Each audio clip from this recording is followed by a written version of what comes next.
Hello everyone, welcome to the fourth lecture of rotational dynamics. आणि हे lecture थिअरीमधलं last lecture आहे. Already first MCQचा सेशन मी अपलोड केलेला आहे आणि उद्या तुम्हाला MCQचा सेकंड सेशन पण मिळून जाईल. And then we will start with PYQs. उद्या आहे फ्रायडे आणि सॅटर्डे आपण प्रिव्हियस इयर क्वेश्चन्सवर फोकस करणार आहे. आज तुम्हाला तुमचा जो टास्क आहे तो आहे 25 क्वेश्चनची असाइनमेंट शीट, जी मी मागच्या व्हिडिओमध्ये सकाळी 6 वाजता जो अपलोड केला आहे त्यामध्ये अटॅच केली आहे डिस्क्रिप्शनमध्ये. तुम्हाला डिस्क्रिप्शनमध्ये गेल्यावरती त्या फोल्डरचा ॲक्सेस मिळेल. त्या फोल्डरवरती क्लिक केल्यावरती 4 फाईल्स आहेत त्याच्यामध्ये. असाइनमेंट 1 त्याचे सोल्युशन, असाइनमेंट 2 आणि त्याचे सोल्युशन्स. सो 4 फाईल्स आहेत ॲक्च्युली ते. तर ते नीट पहा कोणती फाईल कुठली आहे. You will find all 4 files over there. So आपण चालू करूया थिअरी लेक्चर. आज थिअरी लेक्चरचा हा लास्ट पार्ट आहे. आपण आत्तापर्यंत सर्क्युलर मोशनची कंप्लीट थिअरी, रोटेशनल मोशनचा मोमेंट ऑफ इनर्शियापर्यंतचा पूर्ण बेसिक कॉन्सेप्ट आणि आता फक्त राहिलं आहे last part. Moment of inertia आपण पूर्णपणे कंप्लीट केलेला. आपण पाहिलं होतं की मास हाच मोमेंट ऑफ इनर्शिया असतो अँग्युलरमध्ये. मास जो रोल प्ले करतो लिनियरमध्ये तोच role moment of inertia play करतो अँग्युलरमध्ये. ओके, सो लिनियरमधल्या या सगळ्या क्वांटिटीज ज्या आहेत त्या आपण शेवटच्या काही मिनिटामध्ये प्रिव्हियस लेक्चरच्या अँग्युलरमध्ये काय असतील हे आपण फाइंड केलेलं. जसं की लिनियर मोमेंटम अँग्युलरमध्ये आपण त्याला अँग्युलर मोमेंटम म्हणतो. Mass is replaced by I, linear velocity is replaced by angular velocity. So बनला फॉर्म्युला I ओमेगा. तुम्हाला हा माहीत असेल तर हा बनवता येतो. Force is equal to mass into acceleration. तर इथे काय बनेल, टॉर्क इज इक्वल टू मासच्या जागी येणार I, ॲक्सिलरेशन जागी येणार alpha, I alpha. Simple. Kinetic energy is half mv². तिथे काय बनणार, rotational kinetic energy half I omega square. हे 3 फॉर्म्युले आपल्याला टेक्स्टबुकमध्ये आहेत आणि ते प्रूव्ह करण्यासाठी पण दिलेले आहेत बोर्ड पॉईंट ऑफ व्ह्यूने, ज्याचे प्रूफ आपण बघणार आहे आज. Don't worry. बट बाकी काही फॉर्म्युले जे बुकमध्ये नाही दिलेत, बट तुम्हाला हे पण माहीत असले पाहिजे, कारण की तुम्हाला लिनियरचे येतात तर अँग्युलरचे बनवू शकता तुम्ही. लिनियरमध्ये काय आहे, work is force into displacement. तर अँग्युलरमध्ये काय असणार आहे, work done in angular motion is torque into angular displacement, tau theta किंवा tau D theta. Power is force into velocity. तर इथे पॉवर काय असेल, force is replace by torque आणि वेलॉसिटीच्या जागी ओमेगा, अँग्युलर वेलॉसिटी. सगळं मी सिम्पली इथून इथं कन्वर्ट करतो. That's it. Impulse is force into time. तिथे अँग्युलर इम्पल्स काय असेल, JDT. Angular impulse is tau DT. फोर्सच्या जागी टॉर्क, DT. टाईमच्या जागी काही नाही, टाईम सेम क्वांटिटी राहते दोन्हीकडे. सो हे आपण लास्ट सेशनमध्ये शेवटी बघितलेलं. बट आज आपल्याला ह्याच्या डेप्थमध्ये जायचं आहे की एक्झॅक्टली काय आहे. प्लस हे संपल्यावरती रोलिंग मोशन बघायचं आहे. रोलिंग मोशन लास्ट पार्ट जो आहे तो स्टेट बोर्डमधनं डिलीट केला आहे, बरोबर ना. स्टेट बोर्ड सिलेबसमधनं बहुतेक तो डिलीट केलेला आहे. बट आपण डिलीटेड आहे का नाही हे बिलकुल बघत नाही. आपण ब्लाइंडली सगळाच पूर्ण पोर्शन कंप्लीट करण्याच्या मागे आहे, कारण की CETचा अजून कोणतंही नोटिफिकेशन आलेलं नाही. सो आत्ताच इट इज बेटर की आपण सगळं प्रिपेअर करून घेऊयात, कारण की त्याचा उपयोग तुम्हाला नीटसारख्या एक्झाममध्ये, JEE सारख्या एक्झाममध्ये होणारच आहे. ओके, वेस्ट काही जाणार नाही. जे काही आपण अभ्यास करणार आहे गोष्टी रिलेटेड असतात. सो कधी इवन डिलीटेड पोर्शनमधनं पण छोट्या मोठ्या गोष्टी येऊ शकतात एक्झामला, कारण की गोष्टी रिलेटेड असतात. ठीक आहे. So this table I hope you have written. आपण स्टार्ट करूयात यांचे डेरिव्हेशन्स आणि नंतर रोलिंग मोशन. बट हे सगळं करण्याच्या आधी एक पॉईंट फक्त आपल्याला डिस्कस करायचा होता. ॲज मी लास्ट लेक्चरमध्ये सांगितलेलं, it is radius of gyration. What is the concept of radius of gyration? K. Radius of gyration म्हणजे काय असतं? Radius of gyration एक बेसिकली डिस्टन्स असतं. हे काय असतं, एक डिस्टन्स असतं. म्हणजे त्याचं युनिट काय असणार आहे, युनिट असणार आहे मीटर. युनिट असणार आहे SI unit will be metre. Dimension काय असणार आहे रेडियस ऑफ गायरेशनचं, तर L1. लेंथ आहे कारण किती. बट नक्की रेडियस ऑफ गायरेशन म्हणजे काय. रेडियस ऑफ गायरेशन एखाद्या बॉडीचा मी तुम्हाला सांगितला तर तुम्हाला त्याच्यातनं काय इन्फॉर्मेशन मिळते हे आपल्याला समजलं पाहिजे. समजा ही बॉडी आहे A आणि ही बॉडी आहे B. मी सपोज म्हणलो याचा रेडियस ऑफ गायरेशन कोणत्या तरी ॲक्सिसच्या अबाउट. ॲक्सिस डिफाईन करणं गरजेचं आहे. मोमेंट ऑफ इनर्शिया बिना ॲक्सिसचा मिनिंगच नसतो. सो तसंच रेडियस ऑफ गायरेशनला पण ॲक्सिस खूप महत्त्वाची आहे. ह्या ॲक्सिसच्या अबाउट याचा रेडियस ऑफ गायरेशन आहे 13. किती आहे, 13. या बॉडीचा मोमेंट, या बॉडीचा रेडियस ऑफ गायरेशन या ॲक्सिसच्या अबाउट आहे 10. तर हा 13 आणि हा 10 आपल्याला काय इन्फॉर्मेशन देतो हे आपण आज समजून घेणार आहे. हे जे 13 आहे ना, हा मोठा आहे, हा 10 छोटा आहे. मग हा रेडियस ऑफ गायरेशन ह्याचा मोठा, याचा अर्थ काय, म्हणजे तो जड बॉडी आहे का? तर बिलकुल नाही, तो जड असणं नेसेसरी नाहीच आहे. रेडियस ऑफ गायरेशन आपल्याला त्या बॉडीचं ॲक्सिसच्या अबाउटचं डिस्ट्रीब्युशन ऑफ मास किती झालं हे सांगतं. क्लिअरली याच्या ॲक्सिसच्या भोवती मास खूप कमी डिस्ट्रीब्यूट झाले, बट इथे मास लांब लांबपर्यंत पोहोचलेला आहे, डिस्ट्रीब्युशन जास्त झालं आहे. मास जास्त आहे असं बिलकुल नाही आहे काय, की जास्त मॅसिव्ह बॉडी, मोठी बॉडी, हेवी बॉडीचा रेडियस ऑफ गायरेशन मोठाच असला पाहिजे असं बिलकुलही नाही. रेडियस ऑफ गायरेशन फक्त आणि फक्त डिस्ट्रीब्युशन ऑफ मास आपल्याला सांगतो की मास कसं डिस्ट्रीब्युटेड आहे.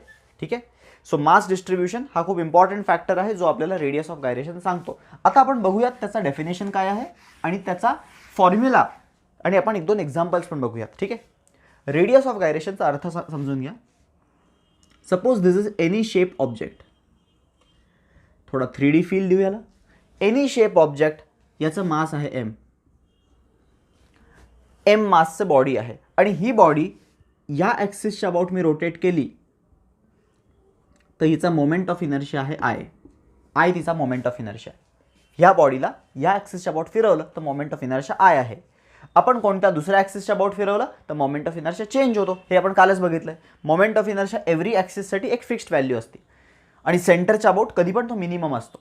पॅरलली शिफ्ट केलं तर वाढत जातो तो, हे आपण पॅरलल ॲक्सिस थिअरममध्ये पाहिलं आहे. आपल्याला समजून घ्यायचं आहे की रेडियस ऑफ गायरेशन हा टर्मचा अर्थ काय आहे आणि त्याचा फॉर्म्युला काय आहे. तर रेडियस ऑफ गायरेशन म्हणजे काय बघा, कोणत्याही शेपची बॉडी असू देत, ह्या बॉडीचा radius of gyration about this axis काय असेल, तर त्याचं उत्तर आहे the radius of gyration of this body about this axis is that distance, it is that distance. Radius of gyration ते डिस्टन्स आहे जिथे जर काही मी हे पूर्णच्या पूर्ण हेवी ऑब्जेक्टला एक पार्टिकल म्हणून ठेवलं, किती मास असेल या पार्टिकलचं? एमच असेल ना. या पूर्णच्या पूर्ण हेवी बॉडीला मास एमच्या पार्टिकल म्हणून किती डिस्टन्स लांब मी ठेवलं पाहिजे, तर या पार्टिकलचा याच ॲक्सिस बरोबर फिरताना, याच ॲक्सिस भोवती फिरताना मोमेंट ऑफ इनर्शिया एवढाच येईल, सेम मोमेंट ऑफ इनर्शिया राहील. तर that distance is called as radius of gyration. पहिल्या अटेम्प्टमध्ये समजत नाही मुलांना, नीट परत ऐका नीट. काय आहे रेडियस ऑफ गायरेशन एकदा परत सांगतो. रेडियस ऑफ गायरेशन, समजा एक बॉडी दिली आहे तुम्हाला, या बॉडीचा मोमेंट ऑफ इनर्शिया आहे आय आणि मास आहे एम. या ॲक्सिसच्या अबाउट ती फिरती आहे, तिचा मोमेंट ऑफ इनर्शिया आय आहे, मास आहे एम. तर रेडियस ऑफ गायरेशन या ॲक्सिस भोवती या बॉडीचं काय असेल, तर रेडियस ऑफ गायरेशन या ॲक्सिस भोवती it will be the distance from this axis. या ॲक्सिसपासून मी या पूर्ण बॉडीला एक पॉईंट मास कन्सिडर करून किती लांब ठेवला पाहिजे, या पूर्ण बॉडीला एक पॉईंट मास कन्सिडर करून मी किती लांब ठेवलं पाहिजे, सो दॅट या पॉईंट मासचा मोमेंट ऑफ इनर्शिया गोल फिरताना सेम ॲक्सिस चेंज नाही करायचे, त्याच ॲक्सिस भोवती फिरताना मोमेंट ऑफ इनर्शिया तुम्ही सांगू शकता का काय असणार आहे या पार्टिकल मासचा अबाउट दिस ॲक्सिस? तुम्हाला शिकवलं आहे मी, मोमेंट ऑफ इनर्शियाचं बेसिकच बघितलेलं आपण. एक पार्टिकलचा मोमेंट ऑफ इनर्शिया काय असतो? M K square. काय असतो? M mass into distance square. This should be equal to the moment of inertia of the whole body. जशी ओरिजिनल मोमेंट ऑफ इनर्शिया होता तेवढाच मोमेंट ऑफ इनर्शिया राहिला पाहिजे. तर that distance we are going to calculate. किती distance आहे ते? तर त्याचं उत्तर येतं distance is under root I by M. So simply radius of gyration आपल्याला कॅल्क्युलेट करता येतो या फॉर्म्युलाने. हा फॉर्म्युला झाला. रेडियस ऑफ गायरेशन सांगतो काय आपल्याला? रेडियस ऑफ गायरेशन सांगतो की डिस्ट्रीब्युशन ऑफ मास किती जास्त आहे. रेडियस ऑफ गायरेशन मासवर डिपेंड करत नाही. मास तसा पण कॅन्सल होणार इथे. मोमेंट ऑफ इनर्शियामधला मास आणि हा मास कॅन्सल होणार आहे. तो फक्त डिपेंड करतो टाईप ऑफ बॉडीवरती. जसं की ही रिंग आहे, मी तुम्हाला काही स्टँडर्ड बॉडीज दाखवतो घेऊन. ही रिंग आहे, रिंगचं सगळ्यांना मोमेंट ऑफ इनर्शिया रट्टा मारून झाला आहे एम आर स्क्वेअर. सांगा बरं याचं रेडियस ऑफ गायरेशन काय असेल? रिंगचा radius of gyration will be under root I by M. I मधनं एम उडवला तर काय राहतं रे? आर स्क्वेअरचं रूट फक्त आर राहतं, फक्त आर. रिंगचा रेडियस ऑफ गायरेशन आर आहे, आर. मग डिस्कचा काय आहे बघूयात. डिस्कचा मोमेंट ऑफ इनर्शियाचा फॉर्म्युला पण आपण लर्न केला आहे, हाफ एम आर स्क्वेअर आहे. मग डिस्कसाठी रेडियस ऑफ गायरेशन काय येणार? Simple under root I by M. आयच्या जागी काय टाकू मी? Half M R square. M M गेला, एम जातोच, आणि हाफ आर स्क्वेअरचा रूट काय येईल, आर स्क्वेअरचा रूट तर आर येतो आणि हाफचा रूट 1/√2 येतो, हाफचा रूट 1/√2 येतो आणि 1/√2 आर असं उत्तर आलं आहे. रिंगचा फक्त आर आलं होतं, डिस्कचा किती आलं, 1/√2 आर. 1/√2 ची व्हॅल्यू तुम्हाला माहीत नसेल तर मी सांगतो, 0.7071 असते ती, ज्याला आपण 0.7 ट्रीट करूयात अप्रॉक्सिमेटली. सो तुम्हीच पहा, रिंगचा रेडियस ऑफ गायरेशन 1 आर आहे, डिस्कचा 0.7 आर आहे. कोणाचा रेडियस ऑफ गायरेशन जास्त आहे, रिंगचा. का जास्त आहे, मास जास्त आहे म्हणून तर नाही, मास तर उलटं रिंगचं कमी पण असू शकतं. इनफॅक्ट दोघांचा मास आपण सेम घेतलेलं, बट मासवर डिपेंडच करत नाही आहे. रिंगमध्ये डिस्ट्रीब्युशन ऑफ मास दूर दूरपर्यंत होतं, ॲक्सिसपासून रिंगचा मास खूप लांब लांब स्प्रेड झालेला असतं रिंगचं. डिस्कमध्ये काय होतं की मास मध्ये पण असतं, दूर पण गेलेलं असतं. सो एव्हरीवेअर मास डिस्ट्रीब्युशन सगळीकडे असतं. सो जवळ पण मास असल्यामुळे त्याचं रेडियस ऑफ गायरेशन जास्त नसतो. आपण समजा तिसरा ऑब्जेक्ट घेतला, सॉलिड स्फिअर. सॉलिड स्फिअर पहा, सॉलिड स्फिअर आहे आणि सॉलिड स्फिअरचा अबाउट सेंटरचा मोमेंट ऑफ इनर्शिया हा पण तुम्ही पाठ केला पाहिजे, 2/5 mr². सगळे व्हॅल्यूज पाठ करायचे, तो टेबल बनवून दिलेला तुम्हाला मी, सगळ्या व्हॅल्यूज तुम्हाला आल्या पाहिजेत. मग radius of gyration of solid sphere काय असेल, SS म्हणजे solid sphere, it will be √I/m. I मधनं m गायब करा, m गायब केला आणि रूट घ्या. याचा रूट काय येईल रे, √2/5r. हा रेडियस ऑफ गायरेशन आला. अरे हात सोडा, तुम्हाला कोणत्याही सिस्टमचा कधी पण कुठे पण रेडियस ऑफ गायरेशन काढता येईल.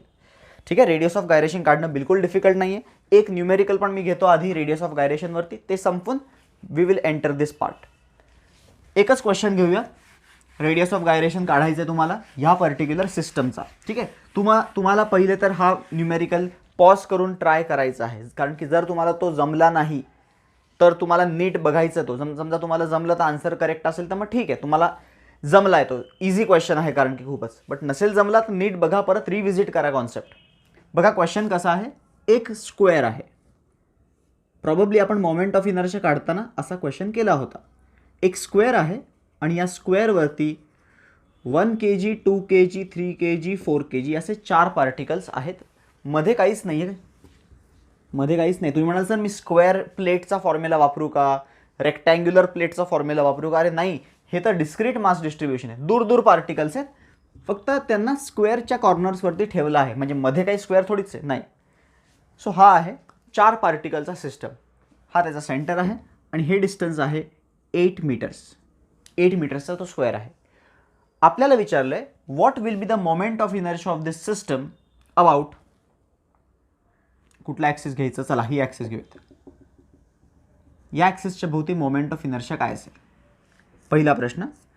अँड ऑल्सो फाइंड त्याच ॲक्सिसच्या भोवतीचा radius of gyration. Radius of gyration पण काढा, आधी मोमेंट ऑफ इनर्शिया काढा, नंतर रेडियस ऑफ गायरेशन काढा. मोमेंट ऑफ इनर्शिया काढणं खूपच सिंपल आहे. ह्या मासचा मोमेंट ऑफ इनर्शिया 1 × 0² येईल, कारण की तो स्वतः ॲक्सिसवरती बसलेला आहे. याचा 2 × 0² येणार, तो पण ॲक्सिसवरती बसलेला आहे, त्याचा किती येणार 3 × 8², कारण की हे डिस्टन्स पण 8 आहे, स्क्वेअर जॉमेट्री असल्यामुळे 3 × 8². आणि याचा काय येणार 4 × 8².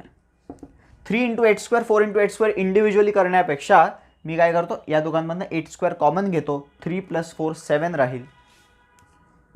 7 × 8², 7 × 64, 7 4 = 28, 7 6 जा किती असतं 42 + 2 44 kg/m². हा झाला तुमचा मोमेंट ऑफ इनर्शिया. हा मोमेंट ऑफ इनर्शिया आहे, या सिस्टमचा मोमेंट ऑफ इनर्शिया एवढा आहे 448 kg/m². ठीक आहे, हे तर आपल्याला आधीच येत होतं. नवीन काय आहे त्याच्यात आपल्याला इंटरेस्ट आहे, रेडियस ऑफ गायरेशन याचा काय असणार आहे.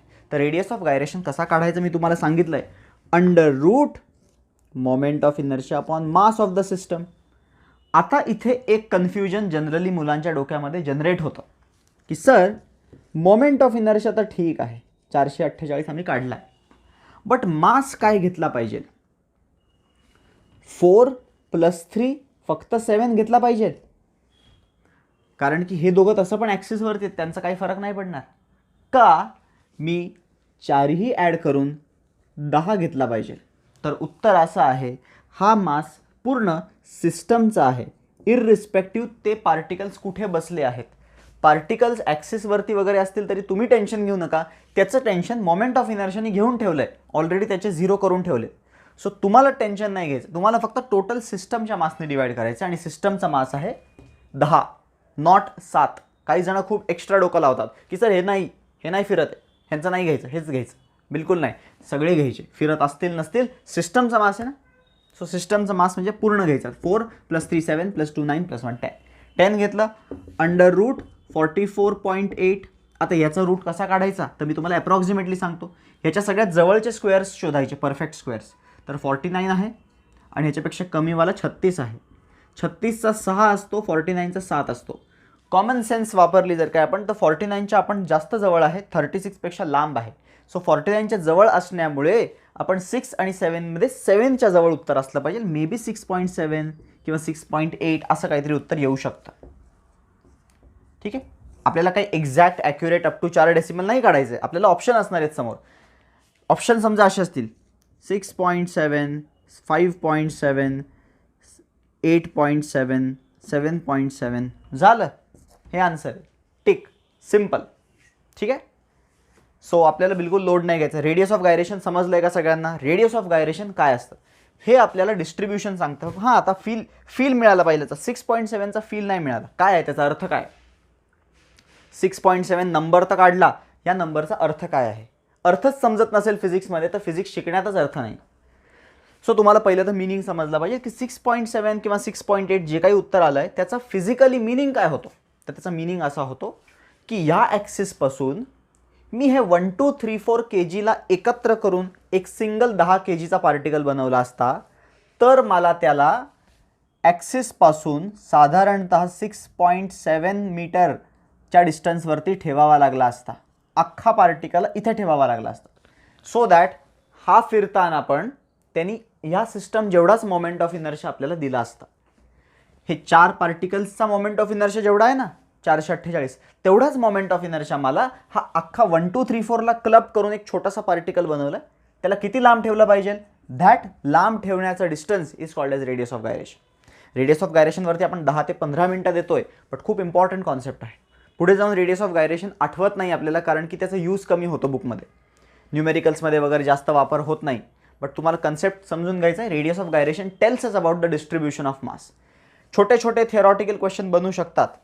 Radius of gyration depends upon A mass of the body, B velocity of the rotation, C अजून काहीतरी आणि D nature of the body. तर answer is nature of the body. Nature ring आहे का, डिस्क आहे का, सॉलिड स्फिअर आहे का, हॉलो स्फिअर आहे. प्रत्येकाचा रेडियस ऑफ गायरेशन वेगवेगळा असतो. तो कशावर डिपेंड करतो? डिस्ट्रीब्युशन ऑफ मासवरती डिपेंड करतो. ठीक आहे. सो डिस्ट्रीब्युशन ऑफ मास बदललं, रेडियस ऑफ गायरेशन बदलला. तो मासवर डिपेंड करत नाही. किती मॅसिव्ह बॉडी आहे, म्हणजे ही एक रिंग आहे 10 kgची, तेवढ्याच साईजची दुसरी रिंग आहे 15 kgची. दोघांचे रेडियस ऑफ गायरेशन सेम का डिफरंट? Answer is same. कारण की 10 kg असू देत, 15 kg असू देत, काहीही असू देत, तुम्ही त्याचा मोमेंट ऑफ इनर्शिया काढताना, ठीक आहे, may be moment of inertia काढताना मासमुळे वेगवेगळा उत्तर येईल. बट रेडियस ऑफ गायरेशन काढताना तसं पण I/m आपण करतोच ना. सो मास गायबच होतो, फक्त राहतो रेडियस. आणि मी सांगितलं रेडियस सेम आहे दोघांचे. सो जर रेडियस सेम असेल तर रेडियस ऑफ गायरेशन सेम राहणार आहे. आय होप सगळ्यांना रेडियस ऑफ गायरेशनचा कॉन्सेप्ट समजला आहे. आता आपण वळूयात या डेरिव्हेशन्सकडे. हे जे फॉर्म्युले आहेत ना ह्याचे डेरिव्हेशन्स आपल्याला दिले आहेत. मी काय करणार आहे, सगळे डेरिव्हेशन एकाच फळ्यावरती, म्हणजे एकच फळा आहे पण एकाच फळ्यावरती एकत्र तिन्ही डेरिव्हेशन तुम्हाला लिहून देणार आहे. मी परत रिपीट करतो ह्या गोष्टी की आपण बोर्ड पॉईंट ऑफ व्ह्यूनी कसं लिहायला पाहिजे ह्याची तुम्ही बिलकुल काळजी करू नका. बोर्डमध्ये तुम्हाला किती समजलं आहे याच्यावरून तुम्ही तुमच्या लँग्वेजमध्ये लिहित असाल तरी चांगले मार्क मिळतात. असं नाही आहे की टेक्स्टबुकमधलंच सगळं लिहायचं आहे. ठीक आहे. तुम्हाला जर काही डेरिव्हेशन समजलं आहे, कालचं तुम्हाला पॅरलल ॲक्सिस समजला असेल, परपेंडिक्युलर ॲक्सिस समजला असेल, मी जे काही लिहून दिलं आहे ते तुम्ही नोट्समध्ये लिहून घ्या, तुमच्या एक बुकमध्ये लिहून घ्या. चांगली एक बुक बनवा, त्या बुकमध्ये सगळ्या नोट्स लिहून घ्या. बोर्डसाठी CETसाठी वेगळी बुक बनवा, त्या CETच्या बुकमध्ये सगळे शॉर्टकट, सगळे फॉर्म्युले आले पाहिजे आणि तुमचे नोट्स इव्हॉल्व झाली पाहिजे. इव्हॉल्व म्हणजे काय की जर तुम्ही एक बुक बनवताय, त्या बुकमध्ये समजा मी CETचं एक्झाम्पल घेतो आहे, तर तुम्ही समजा त्या बुकमध्ये 200 पानं आहेत, 200 पानाची बुक आहे, तर आपण रोटेशनल मोशन श्री बी लिहून पहिलं रोटेशनल मोशन लेसन चालू केलं. आता आपण इथे रोटेशनलचे सगळे फॉर्म्युले लिहिले, 2-3 पेज भरले आपले. तर चौथ्या पेजपासून don't start with lesson number 2. तुम्ही एक 8 ते 10 पानं सोडून द्या, कारण की 200 पानांची बुक आहे. समजा 16 लेसन्स आहेत, 11वीचे काही धरून 20 लेसन्स आहेत, तर प्रत्येक लेसनला 10 पानं आपण डेडिकेट करून टाकू.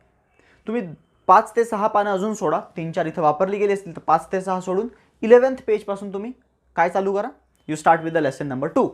आता हे उरलेले मधले ब्लँक पेजचा काय उपयोग आहे, तर ब्लँक पेजचा उपयोग असा आहे की when you will solve assignment questions, when you will solve previous year questions, when you will solve टेस्टमधले क्वेश्चन्स, तुम्हाला सगळेचे सगळे जमतील असं नाही आहे. तुम्हाला काही क्वेश्चन नाही जमणार. तुम्हाला कधी कधी नवीन गोष्टी शिकायला मिळतील सॉल्व करताना. स्वतः अभ्यास करताना तर मिळतातच शिकायला गोष्टी, बट ज्यावेळेस तुम्ही क्वेश्चन सॉल्व करतात ना, तेव्हा तुम्हाला कळतं की हा क्वेश्चन असा करायचा होता. आणि ते जे तुम्हाला अंडरस्टँडिंग आहे ते तुम्ही तिथं लिहून घ्या की हां, याला ही ट्रिक वापरलेली, अशा प्रकारच्या क्वेश्चनला हे करावं लागतं. सो असं करत करत तुमचे राहिलेले 5-6 पानं त्याच्यात भरा. यांनी काय होईल की ज्यावेळेस तुम्ही तुमची फायनल एक्झाम जवळ येईल तेव्हा तुम्हाला फक्त त्या 3 पेजच्या नोट्स नसतील, त्या 10 पेजच्या रोटेशनल डायनॅमिक्सच्या सगळ्या थ्रूआउट कंटेंट असेल आणि त्याच्यात तेच असेल जे तुम्हाला नव्हतं आलं किंवा जे तुम्हाला ट्रिकी वाटलं. जे तुम्हाला ऑलरेडी जमलं त्याचा काही प्रॉब्लेम नाही, ठीक आहे ना. So this is how you should make the notes. तुमच्या नोट्स इव्हॉल्व झाल्या पाहिजे विथ टाईम. जसं आपण पुढे पुढे जाऊ, प्रिपरेशन जसं अजून तगडं होईल तसं तुमच्या नोट्स अजून डेव्हलप झाल्या पाहिजे. म्हणजे तुम्ही ज्यावेळेस नंतर बघाल तुम्हाला वाटलं पाहिजे अरे हे आधीचं खूपच बेसिक होतं, आता आपण अजून डेव्हलप करू, अजून त्याच्यात ॲडिशन करू. सो म्हणून तुम्ही स्पेस सोडा, जागा सोडा आणि तशा नोट्स बनवा, ठीक आहे. हे CETसाठी खूप इम्पॉर्टंट आहे, कारण की CETची परीक्षा ज्या दिवशी असते त्या दिवशी तुम्हाला साधारणतः फिजिक्सचे 20-25, केमिस्ट्रीचे 20-25, मॅथ्सचे 20-25 असे 75 लेसन एका दिवशी 3 तासामध्ये द्यायचे असतात. आता ते 75 लेसन्स तुम्ही मागच्या 10 दिवसांमध्ये पण रिवाईज करू शकत नाही. सो मागच्या 10 दिवसांमध्ये तुम्ही एक एक धडा रिवाईज करण्याच्या नादी लागू नका. मागचे 10 ते 15 शेवटचे जे दिवस असतात ना CETचे, तेव्हा फक्त मॉक टेस्ट द्यायचे आहेत आणि रिव्हिजन मारायची. ही रिव्हिजन कशी मारू शकतो आपण, ज्यावेळेस आपल्याकडे शॉर्ट नोट्स असतील. म्हणजे तुमच्याकडे एक बुक आहे ज्याच्यामध्ये पूर्ण सगळे लेसन्स आहेत. तुम्ही ते एकदा बुक चालू केलं तर विदिन 3 to 4 आवर्समध्ये तुमचं फिजिक्स संपलं पाहिजे, आणि असंच केमिस्ट्री, असंच मॅथ्स. 10 आवर्समध्ये फुल सिलेबस रिव्हिजन झालं पाहिजे, एवढ्या प्रिसाईज नोट्स असल्या पाहिजे. आणि ह्या नोट्स खूप पर्सनलाइज्ड असतात. त्या मी तुम्हाला बनवून दिल्या तर तुमच्या उपयोगाच्या नाही, तुम्ही कोणाला बनवून तिसऱ्याला दिलं त्याच्याही उपयोगाच्या नाही. ह्या नोट्स तुम्हाला काय डाऊट्स आहेत, तुम्हाला काय डिफिकल्ट वाटतंय, तुम्ही त्याच्यावर स्ट्रेस कराल ना.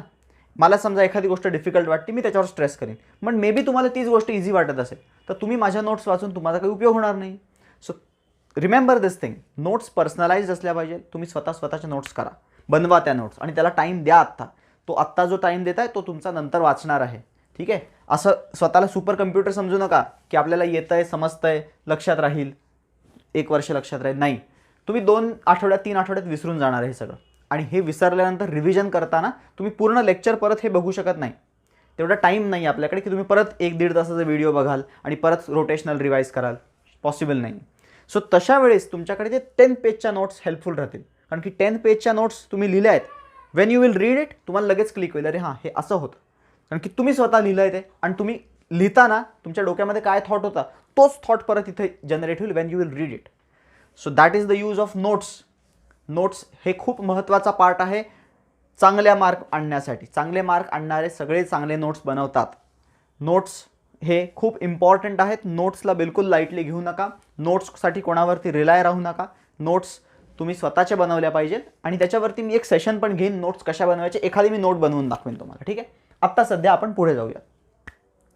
सो जसं मी तुम्हाला सांगितलं की आता आपण या डेरिव्हेशन्सकडे जाणार आहे. हे डेरिव्हेशन्स सगळे आपल्याला नाही आहेत सिलेबसमध्ये. सिलेबसमध्ये L = I ओमेगा आहे, टॉर्क = I अल्फा आहे आणि कायनेटिक एनर्जीचं डेरिव्हेशन आहे. That's it. हे 3च डेरिव्हेशन आपण बघणार आहे की टेक्स्टबुकमध्ये त्यांनी कसं डिराईव्ह केलं आहे. बिलकुल रॉकेट सायन्स नाही आहे. तिन्ही डेरिव्हेशन्स एकाच फ्लोमध्ये एकाच लॉजिकने सॉल्व्ह होतात. त्यामुळे तिघांना वेगळं शिकण्याचा अर्थच नाही आहे. तिघांना एकत्र शिकून टाकू आपण, ठीक आहे. And once we are done with that then we will roll down, म्हणजे rolling motion. Okay, so now we will see 3 derivations. First derivation, kinetic energy is equal to half I omega square, torque is equal to I alpha आणि angular momentum is I omega, L is equal to I omega. हे तिन्ही derivation potentially 3 मार्काला विचारू शकतात. एक derivation 3 मार्काला. कोणतंही derivation, prove that torque is equal to I alpha, board एक्झामला विचारू शकतात. 3 मार्काला पूर्ण डेरिव्हेशन लिहायचं आहे. एक आलं की सगळे येणार आहेत. सो आपल्याला हे 9 मार्काचं आपण एकाच स्लाईडवरती 5 ते 7 मिनिटामध्ये संपवणार आहे. सो खूप इम्पॉर्टंट आहे, समजून घ्या. मी जे लिहिणार आहे मी शॉर्टमध्ये लिहिणार आहे, तुम्हाला त्याला फक्त इलॅबोरेट करायचं, थोडंसं एक्सप्लेन करायचं आहे प्रत्येकाला वर्डमध्ये. ठीक आहे. मेन जो कोर पार्ट असतो ना, ज्याला मार्क असतात, ते मी सांगणार आहे. बाकी तुम्ही शेजार साईडचं जे काही असतं त्याचा मिरची मसाला तो तुम्ही लावू शकता. 3 डेरिवेशन्स आहेत, सो 3 बटाटे ड्रॉ केलेत. याचे ॲक्सिस ऑफ रोटेशन ड्रॉ केलेत मी, कारण की रोटेशनल मोशनमध्ये रोटेशन इम्पॉर्टंट आहे. तर हे तिघही रोटेट होत आहेत. आता हा जो आहे ना, आपल्याला हा प्रूव्ह करायचं आहे म्हटल्यावरती हा याच्यामध्ये ओमेगा आहे ना, kinetic energy is half I omega square. तुम्ही म्हणाल सर आम्हाला फॉर्म्युलाच लक्षात राहत नाही. ठीक आहे, मी समजू शकतो तुम्हाला फॉर्म्युलाच लक्षात राहत नाही, मी समजू शकतो. पण तुम्हाला त्याच्या लिनियर फॉर्म्युले तर लक्षात राहतात ना, हाफ एम व्ही स्क्वेअर. मग एमच्या जागी आय आला, व्हीच्या जागी ओमेगा आला. टॉर्कच्या जागी force is equal to mass into acceleration, फोर्सच्या जागी force is equal to mass into acceleration, फोर्सच्या जागी टॉर्क आला, एमच्या जागी आय आला, एच्या जागी अल्फा आला. सो फॉर्म्युले पाठ करायचेच नसतात. रोटेशनल मोशनमध्ये फॉर्म्युले बनवून जातात, लिनियरचे अँग्युलर बनवायचे असतात, दॅट्स इट. तो जो पहिला टेबल दिलेला तो इम्पॉर्टंट होता. आता हे जे 3 पार्टिकल्स बटाटे जे काही आहेत दे आर रोटेटिंग, आणि आपल्याला हे त्यांचे एक्सप्रेशन्स प्रूव्ह करायचे. हा अख्खाच्या अख्खा प्रश्न विचारणार नाही आहेत. बोर्डला एकच विचारतील, हेच प्रूव्ह करा किंवा हेच प्रूव्ह करा किंवा हेच प्रूव्ह करा. बट सिन्स तिघांचेही प्रूफ खूपच सिमिलर आहेत, मी तिघांनाही एकत्र तुम्हाला प्रूव्ह करून दाखवतो. मी 3 पार्ट करणार आहे त्यांचे, आणि प्रत्येक पार्टमध्ये आय विल बी एक्सप्लेनिंग कसं करायचं आहे. बट आपल्याला लक्षात ठेवायचं आहे ना की कसं डेरिवेशन आहे. तर हा इथपर्यंत सगळं सिमिलर आहे की आपण ड्रॉ केला, पार्टिकल ॲक्सिस वगैरे ड्रॉ केली. आता सगळ्यात महत्त्वाची गोष्ट की जे प्रूव्ह करायचं असतं ना, इथे ओमेगा आहे, half I omega square. So omega इथे ड्रॉ करायचं की बाबा हा अँग्युलर वेलॉसिटी ओमेगाने फिरणारा बॉडी आहे. इथे पण ओमेगा आहे ना, तर हा बॉडी ओमेगाने फिरणारा बॉडी आहे. बट इथे अल्फा असल्यामुळे ही बॉडी ओमेगाने फिरणारी नाही म्हणायचं. ओमेगाने फिरणारी बॉडीचा अल्फा 0 असतो, हा ना, कॉन्स्टंट ओमेगा असेल तर अल्फा 0 असतो. सो इथे म्हणायचं की it is rotating with alpha. So इथले अल्फा आहे का ओमेगा आहे कोण डिसाईड करतं? जे प्रूव्ह करायचं तेच सांगतं आपल्याला. त्यांनीच आपल्याला हिंट दिली की ते अल्फा लिही, त्यांनी सांगितलं ओमेगा लिही, ह्यांनी सांगितलं ओमेगा लिही. ठीक आहे. तुम्ही म्हणाल सर डेरिवेशनमध्ये असं लिहूनच नसेल आलं तर काय करायचं? डेरिवेशनमध्ये असं लिहून नाही येणार. डेरिवेशनमध्ये असं येईल derive expression for angular momentum. तुम्हाला जे आठवत नाही आहे मग तुम्ही करणार लिनियरमध्ये कन्वर्ट त्याला. लिनियर मोमेंटम काय असतं? Mass into velocity. मग mass is I, velocity is omega. हां, मग आय ओमेगा प्रूव्ह करायचं. प्रूव्ह किंवा derive expression for torque. Torque काय असतं लिनियरमध्ये? Force. Force is equal to mass into acceleration, तर इथे आय इंटू अल्फा. सो हे तर सोपं आहे. Kinetic energy half M V square, half I omega square. So एक्सप्रेशन्सवरून तुम्ही हे डिसाईड केलं, समजलं का? आता आपण या बटाट्यामधले 3 पार्टिकल अज्युम करणार आहे. M1 M2 M3, M1 M2 Mn, 1 2 3 4 5 up to n particle म्हणतो तसं. M1 M2 M3 M4 Mn. मी बाकीचं सगळं कट करून कामाचं लिहिलं आहे. M1 M2 Mn, संपला विषय. M1 M2 Mn, M1 M2 Mn, M1 M2 Mn. त्यांचे डिस्टन्सेस R1 R2 Rn. काय असणार डिस्टन्स ॲक्सिसपासून? R1 R2 Rn. म्हणजे प्रत्येक पार्टिकल पहिला M1 R1च्या सर्कलमध्ये फिरतोय, M2 R2च्या सर्कलमध्ये फिरतोय, Mn Rnच्या सर्कलमध्ये फिरतोय. तसंच तिथे होणार आहे R1 R2 Rn. ठीक आहे. मी इथे कॉम्पॅक्ट करतोय म्हणून थोडं खिचडी होती, बट तुम्हाला एक अख्खं पेज मिळेल. बोर्डाला तुम्ही फॉर्मचे पैसे भरलेत म्हणून मोठे मोठे सप्लिमेंट्स तुम्ही वापरू शकता आणि एकदम व्यवस्थित नीट अँड क्लीन हँडरायटिंगमध्ये लिहू शकता. सो हे झालं मास. आपण 3 पार्टिकल अज्युम केलेले, त्यांचे मासेस आणि मी डिस्टन्सेस लिहिले, हे तर कॉमन आहे. आता इथे एक महत्त्वाची गोष्ट येते की आपल्याला या तिन्हीमध्ये करायचं काय आहे? करायचं एकच आहे की आपण फोकस करणार आहे पार्टिकल 1 वरती. तिघांमध्ये काय आपण रूल्स वापरणार आहे? Focus on particle 1. बास. पार्टिकल 1 वर फोकस करणार आहे आणि त्या पार्टिकल 1चा आपण फाइंड करणार आहे. जी डिराईव्ह करायची जी क्वांटिटी, तीच क्वांटिटी आपण पार्टिकल 1ची फाइंड करणार आहे. म्हणजे मी इथे कायनेटिक एनर्जी ऑफ पार्टिकल 1 काढण्यावरती खूप इंटरेस्टेड आहे. इथे मी टॉर्क ऑन फर्स्ट पार्टिकल काढण्यावरती खूप इंटरेस्टेड आहे. आणि इथे मी पहिल्या पार्टिकलचा अँग्युलर मोमेंटम काढण्यामध्ये खूप इंटरेस्टेड आहे. सो आपण फक्त पहिल्या पार्टिकलपर्यंत डेरिवेशन सीमित ठेवतोय. एकच पार्टिकलला आपण कायनेटिक एनर्जी काढू, हे आपोआप प्रूव्ह होऊन जाईल. पुढचं तुम्ही टेन्शन घेऊ नका, ते माझ्यावर सोडून द्या.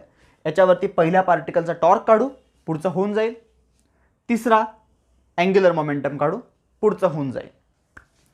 आता कायनेटिक एनर्जी कशी काढायची किंवा टॉर्क कसा काढायचा किंवा अँग्युलर मोमेंटम कसा काढायचा तर त्यांचे फॉर्म्युले माहिती पाहिजे. तर टॉर्कचा 11वीतला फॉर्म्युला होता torque is equal to R cross F. तुम्हाला हा आठवत असेल नसेल आय एम नॉट शुअर. असा फॉर्म्युला होता आर क्रॉस एफ.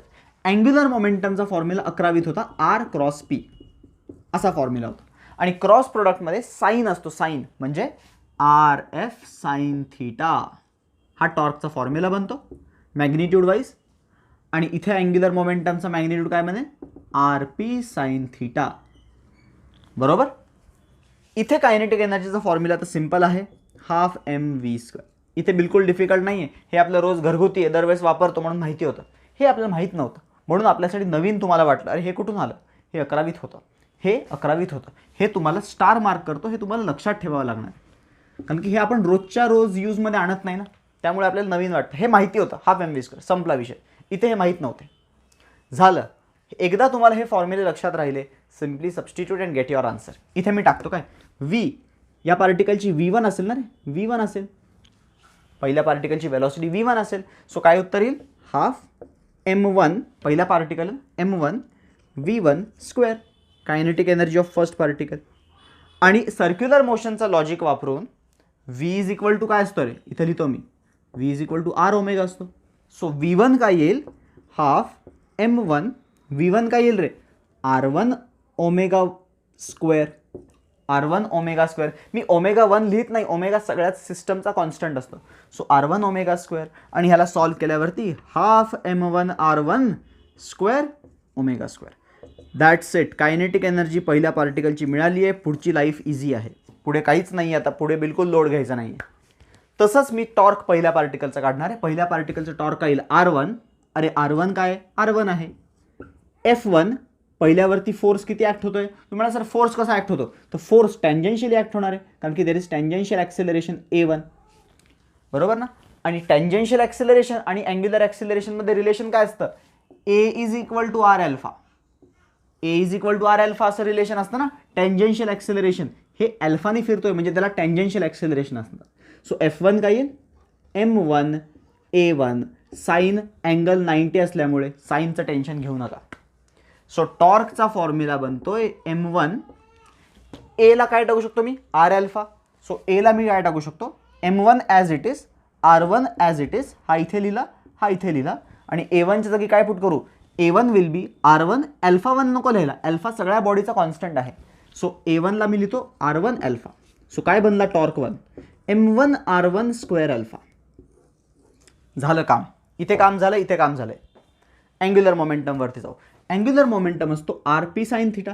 अँगल आता बघा पी म्हणजे लिनियर मोमेंटम असतो. Linear momentum is mass into velocity. So याची वेलॉसिटी तर टेंजेन्शियल असणार आहे V. सो त्याचा V आणि R मध्ये काय रिलेशन आहे V is equal to R omega. So V1 काय येईल रे V1 येईल R1 ओमेगा. ओमेगा 1 येणार आहे का नाही. ओमेगा 1 कसा येणार, ओमेगा तर पूर्ण बॉडीचा कॉन्स्टंट आहे. So V1 is equal to R1 omega. So इथे जर काही मी L1 काढण्याची इच्छा दाखवली की L1 काढायचं आहे मला, तर काय येईल तो R1 P. What is linear momentum mass first पार्टिकलचा, वेलॉसिटी फर्स्ट पार्टिकलची, साईन अँगल 90 आहे, साईन 90मुळे 1 होणार आहे तो. Don't worry. इनफॅक्ट तुम्हाला अँग्युलर मोमेंटमचा अजून एक फॉर्म्युला आठवत असेल तर तो असतो MVR. तो हा आहे MVR. आणि Vला काय टाकू शकतो मी R1 ओमेगा. Vला काय टाकू शकतो मी R1 ओमेगा. त्यामुळे R1 R1 मल्टिप्लाय झाल्यावरती M1 R1 square omega. This is our angular momentum number 1. बास. डेरिवेशन इथे व्हर्च्युअली एंड झालेला आहे. ह्याच्या पुढे डोकं नाही, फक्त पेन आणि पेपर वापरायचं आहे. L1 टाऊ 1 आणि कायनेटिक एनर्जी पहिल्या पार्टिकलचे आपण जे रिक्वायर्ड होतं ते फाइंड केलं. इथपर्यंत स्ट्रगल होता, इथपर्यंत डोकं वापरण्याचं काम होतं. ह्याच्या पुढे डोकं बिलकुल साईडला ठेवून पूर्ण डेरिवेशन आपण करू शकतो. तुम्हाला इथपर्यंत समजलं आहे का हे तुम्ही पहिलं तर स्वतःला क्वेश्चन करा की मला इथपर्यंत करता येईल का. मी हे सगळं इरेज करून मला इथपर्यंत लिहिता येईल का. पॉज करून बघा, एक ब्लँक पेपर घेऊन बघा, स्टार्ट करून बघा की मला इथपर्यंत डिराईव्ह करता येतं आहे का. मी रँडमली एक कोणता ते करून दाखवतो. समजा मी टॉर्कवाला करून दाखवतो तुम्हाला रँडमली कसा मला टॉर्क 1 काढता येईल. बघा मी असा विचार करतोय मला हे येते का नाही, मी डाऊट करतोय स्वतःला. सो मी व्हिडिओ पॉज केला. I will take a paper and now I will try to prove tau is equal to I alpha. So I will draw बटाटा, axis, 3 particle m1 m2 m3 at x m1 m2 mn at distance r1 r2 rn. Since we know this is alpha, this is going to rotate with alpha. मला माहिती आहे मला पहिल्या पार्टिकलचा torque काढायचा, that's it. हेच माझा M आहे लाईफचा. Torque of first particle, पहिल्या पार्टिकलचा टॉर्क काढायचा. आणि टॉर्कचा बेसिक फॉर्म्युला मला जो 11वीत शिकवलेला तो आता आर क्रॉस एफ. आणि हा फोर्स जो असतो ना हा टँजेन्शियल असतो, टँजेन्शियल फोर्स असतो. आणि हा आर क्रॉस एफमुळे आर एफ साइन थिटा बनतो. आणि आपल्याला सगळ्यांना माहिती आहे F is equal to mass into acceleration. So इथे मास m1 आहे बघा, आरच्या जागी r1 पुट करतो मी, एफच्या जागी काय पुट करू M m1 A acceleration, tangential acceleration आहे, tangential acceleration is R alpha. m1 a1 लिहितो मी, फोर्सच्या जागी m1 a1, R as it is. Sine 90चा लोड घ्यायचा नाही लाईफमध्ये कधीच, साइन 91 असतो. r1 m1 a1, या a1ला काय टाकू शकतो मी आर अल्फा. मग a1ला मी r1 अल्फा 1 टाकू का, तर नाही, अल्फा तर पूर्ण बॉडीचा कॉन्स्टंट आहे. सो इथे फक्त काय टाकलं पाहिजे मी r1 अल्फा टाकलं पाहिजे, r1 m1 आणि इंटू हे सगळं मल्टिप्लाय केलं तर तुमचं उत्तर येईल m1 r1 square alpha. This is torque 1. समजलं का? झालं, डेरिव्हेशन संपलं आहे व्हर्च्युअली का इथं पूर्ण. ह्याच्या पुढे फक्त मी तुम्हाला सांगितलं तसं आपल्याला पेन वापरायचं आणि पेज वापरायचं आणि फक्त खालच्या जागा भरायची आहे. बाकी इथं डोकं काही वापरायचं नाही. कारण की सांगतो मी तुम्हाला का, कारण की हे सगळे क्वांटिटीज पहिल्या पार्टिकलला जसे आहेत ना तसंच दुसऱ्या पार्टिकलचा अँग्युलर मोमेंटम काय असेल m2 r2 स्क्वेअर ओमेगा, तिसऱ्याचा काय असेल m3 r3 स्क्वेअर ओमेगा, असं करत करत लास्टचा काय असेल mn rn स्क्वेअर ओमेगा. झालं, मग टोटल अँग्युलर मोमेंटम काय असेल. करा ॲड. तुम्ही म्हणाल sir how can I add, हे तर वेक्टर्स आहेत. आय अंडरस्टँड ते वेक्टर्स आहेत, बट सगळे वेक्टर ॲक्शियल आहेत. सो कुठल्याही पार्टिकलचा वेक्टर वरतीच असणार आहे. सो ॲड करणं बिलकुल डिफिकल्ट नाही आहे. वेक्टर वेगवेगळ्या डिरेक्शनमध्ये असेल तर प्रॉब्लेम आहे ना. हे सगळे फिरताना ॲक्शियलीच त्यांचा वेक्टर आहे. सो मी त्यांना सरळ सरळ ॲड करू शकतो. समजतं ना, I can add them directly. आता इथे वेक्टरचं टेन्शन घ्यायची गरज नाही जरी ते वेक्टर असतील तरी. सो ॲड करताना मला असं रिअलाइज होईल अरे ओमेगा तर सेमच आहे सगळीकडे, आणि आतमध्ये जे काही उरलं सुरलं आहे ना m1 r1 square, m2 r2 square, m3 r3 square, तेच तर definition of moment of inertia आहे. mi ri square, i is from 1 to n, आणि हाच तर मोमेंट ऑफ इनर्शियाचं डेरिवेशन आहे, डेफिनेशन आहे. आय ओमेगा झाला प्रूफ. तेच इथं करणार आहे मी. Tau 2 m2 r2 square alpha, tau 3 m3 r3 square alpha. घाण लिहितोय मी, तुम्हाला समजणं गरजेचं आहे. ठीक आहे, हँडरायटिंगवर जाऊ नका. Tau n mn rn square alpha, हे सगळं तुम्हीच करायला पाहिजे. मी तुम्हाला सांगितलंय तुम्हालाच करायचं सगळं आहे. हे सगळ्यांना ॲड केलं, अल्फा गेला बाजूला, उरलं सुरलं झालं आय. कसं झालं I m1 r1 square plus m2 r2 square plus m3 r3 square plus mn rn square. करत करत आय बनला जो फॉर्म्युला हवा होता तो. तेच इथे होणार आहे. इथे थोडेसे 2 गोष्टी कॉमन बनणार आहेत, कारण की जेव्हा मी कायनेटिक एनर्जी 2 लिहीन तर हाफ तर असेलच, m2 r2 square omega square असेल. तसं करत करत what will be nth particle का kinetic energy half mn rn square omega square. घ्या ॲड करा, कॉमन काय येईल ओमेगा स्क्वेअर आणि अर्धा हाफ पण कॉमन येईल. उरलं सुरलं असणारे I, half I omega square. कधी कधी प्रूव्ह होत नसेल तर बळच आणायचं, उलटं करायचं, कारण की आपल्याला माहिती हे आणायचं आहे. आपण मुद्दामून थोडीच काही वेगळं प्रूव्ह करणार आहे, नाही, वी नो आपल्याला हे आणायचं आहे. सो कधी कधी ॲडजस्टमेंट पण करता यायला पाहिजे डेरिव्हेशन्समध्ये. तशी वेळ नाही आली पाहिजे, सगळे डेरिव्हेशन आपण स्मूथली सॉल्व्ह करू शकलो पाहिजे. बट कधी कधी कुठे अडकला तुम्ही तर तुम्हाला तुमचं डोकं चाललं पाहिजे की अरे हे प्रूव्ह करायचं आहे मला. सो मला इथं m1 r1 square m2 r2 square आले पाहिजे. कसे येत नाही, मग मी करतो काहीतरी झोल, आणि असं करून तुम्ही शेवटी आन्सर आणलंच पाहिजे. ठीक आहे. सो तुम्हाला बघा फेअर मीन्स असतात, हे अनफेअर नाही आहे, म्हणजे काही कॉपी वगैरे तर करत नाही आपण, बट आपण काय करतो आपण ॲडजस्टमेंट करतो थोड्याफार टर्म्सची, जे चेक करणाऱ्याला कळालं नाही पाहिजे की हा टर्म आलाच कसा काय. ठीक आहे. ओके, सो आय होप तुम्हाला समजले ते तिन्ही डेरिव्हेशनमध्ये बिलकुल रट्टा पार्ट काहीच नाही आहे. कन्सेप्ट आहेत, 3 बटाटे आहेत आणि पहिल्या पार्टिकलवर फोकस आहे आपला. पहिल्या पार्टिकलवर फोकस आहे, बट पहिल्या पार्टिकलवरच्या क्वांटिटीज काढताना तुमचे बेसिक्स क्लिअर असले पाहिजे. हे स्टारवाले R P sine theta, F R sine theta, half M V square, हे तर रोज घरगुती डेरिव्हेशन, घरगुती इक्वेशन आहे. म्हणून आपण हे जमतं आपल्याला, हे आपल्यासाठी नवीन होतं, म्हणून आपल्याला ते नवीन वाटलं आणि आपल्याला वाटलं हे खूप डिफिकल्ट आहे. बट तसं नाही आहे, हे पण इझीच आहे. तुम्ही 11th जर काही नीट केलं असतं तर तुम्हाला पण हे इझी वाटलं असतं. ज्यांनी केलं आहे त्यांना माहीत आहे. ठीक आहे. So this is the derivation, these are the derivations. Is नाही, खूप सारे आहेत, 3 डेरिवेशन्स आहेत. पोटेन्शियली 3 आणि 3 असे 9 मार्काचा एकाच स्लाईडवरती एकाच बोर्डवरती तुम्हाला सध्या आहे अवेलेबल. बोर्ड एक्झाममध्ये असं लिहायचं का एवढं घाण नाही. असं लिहिलं तुम्हाला तो एखादा मार्क देऊन टाकेल, ते पण त्याचा मूड चांगला असेल तर. चांगलं लिहायचं तुम्हाला, चांगल्या हँडरायटिंगमध्ये चांगलं प्रेझेंटेशन करायचं आहे. M1 M2 MN नका करू, M1 M2 M3 M4 आणि MN करा. थोडं वाढेल डेरिवेशन, साईज वाढेल. जेवढे पार्टिकल वाढवाल तेवढं आपोआप साईज वाढणार आहे. मध्ये मध्ये लिहा चांगलं चांगलं, म्हणजे since we know that, hence, as from the above step, काहीतरी लिहा की सो दॅट तुमच्या डेरिवेशनची साईज वाढेल. बट अगेन मी रिपीट करतोय, बोर्ड पॉईंट ऑफ व्ह्यूने काही खूप जास्त विचार करू नका. If you are preparing for CET, आपल्याला कन्सेप्ट क्लिअर पाहिजे. कंटेंट कळाला आहे ना, डेरिवेशन तुम्ही लिहू शकाल एक्झाममध्ये चांगले मार्क्स मिळतील. आता आपण जाऊयात रोलिंग मोशनवरती. सो हे सगळं लिहून घ्या. I will move to the next point.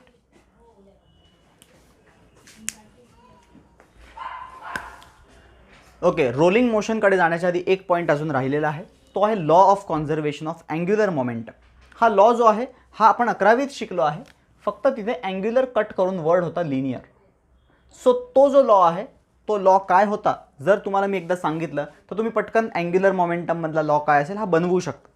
But again ह्याचं डेरिवेशन आपण बघणार आहे आणि डेरिवेशन खूपच सुंदर आहे, कन्सेप्च्युअल आहे, मॅथमॅटिक्स त्याच्यात इन्वॉल्ड आहे, चांगलं डेरिवेशन आहे. बघा, कॉन्झर्वेशन ऑफ लिनियर मोमेंटम काय होता. Newton's second law states that की कोणत्याही बॉडीवरती एक्सटर्नल नेट फोर्स जो असतो ना, that causes rate of change of its linear momentum. आठवते का तुम्हाला, external unbalanced force is proportional to the rate of change of linear momentum. म्हणजे फोर्स एक्सटर्नल ॲक्ट झाला की ऑटोमॅटिकली बॉडीचा लिनियर मोमेंटम चेंज होतो. बट जर आपण law of conservation of linear मोमेंटमचा विचार केला तर त्याचं स्टेटमेंट असं सांगतं की जर बॉडीवरती किंवा सिस्टम ऑफ बॉडीजवरती एक्सटर्नल फोर्स 0 असेल, एक्सटर्नल अनबॅलेन्स्ड फोर्स 0 असेल, तर कॉमन सेन्स आहे 0 इक्वल्स टू dp/dt होणार. कॉमन सेन्स आहे 0 इक्वल टू dp/dt होणार. त्यामुळे काय होणार, डेरिव्हेटिव्ह ऑफ p 0 आहे. याचा अर्थ कोणाचा डेरिव्हेटिव्ह 0 असतो, तुम्हीच सांगा ना, कोणाचा डेरिव्हेटिव्ह 0 असतो, तर डेरिव्हेटिव्ह कधी पण कॉन्स्टंटचा 0 असतो. त्याचा अर्थ p is equal to constant. So what was law of conservation of linear momentum? The law was if on the system of interacting bodies there is no external force acting, सिस्टमचा linear momentum is conserved, म्हणजे remains constant. तेच अँग्युलरमध्ये हे equation कसं बनणार आहे हे मी तुम्हाला directly सांगतो, नंतर प्रूफ पण दाखवतो. हे इक्वेशन कसं बनणार रे अँग्युलरला फोर्सची जागा घेतो टॉर्क.